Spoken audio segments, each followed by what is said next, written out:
So good morning, everyone. So we're at the end of Siman Reish Nun Dalid, and we're talking about in the Siman warming up different or cooking different items, putting it onto the fire before Shabbat. So we spoke about bread, and so in the first Siman we spoke about meat, and we said over there that meat you could put it even right before Shabbat. You could put it raw because we're not worried that you're going to come and stoke the fire throughout the night, because you're going to leave it. You know that it's going to take time for it to cook, and it can cook in the morning. But when it came to bread, so we said that it has to be at least a third done, because bread moves a little faster than meat, and you might come to stoke the fire. So at least once it's a third done before Shabbat, then I know it's already edible.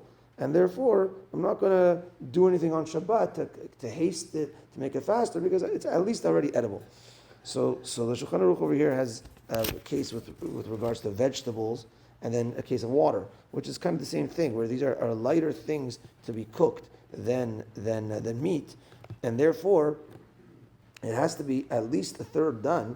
When it comes to water, at least be hot or warm before Shabbat. So that, because why are you warming it up on Shabbat? Because you want hot water. So at least it needs to already be hot from before Shabbat, so that the water is very fast, but you need to get it done hot before Shabbat in order for you to put it on the fire on a non-covered fire. We'll talk about a covered fire in a moment. In a regular way that you would cook, you could do that before Shabbat, provided it was hot already, or the vegetable was already a third done.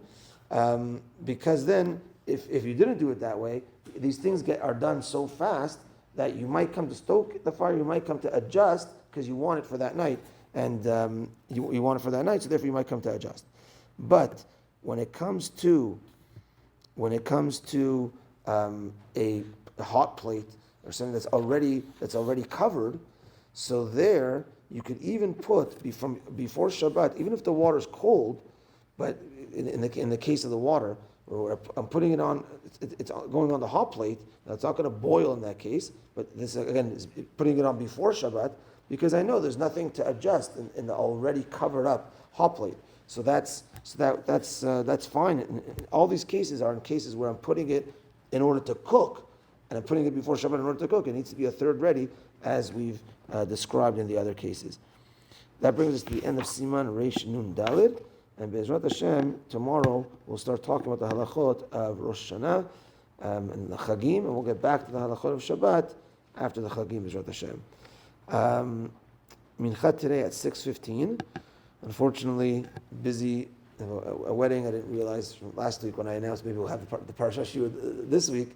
Next week I looked ahead, we're going to have it next Thursday after Rosh Shiur, but I have a wedding to go to tonight. And Zoom shiur, there's a conflict. So today we're off for shiurs. We're still in summer break, and we'll continue for next week. We also want to wish our dear friend, Mr. Amiel, and Nesiyat Tova. We're going to miss you over the Chagim. Enjoy Eretz HaKodesh. Bring the Kedusha back here to strengthen us. Enjoy, and we're waiting to welcome you back, B'ezrat Hashem. Have a great day, everyone. Tanan D'Eliyahu.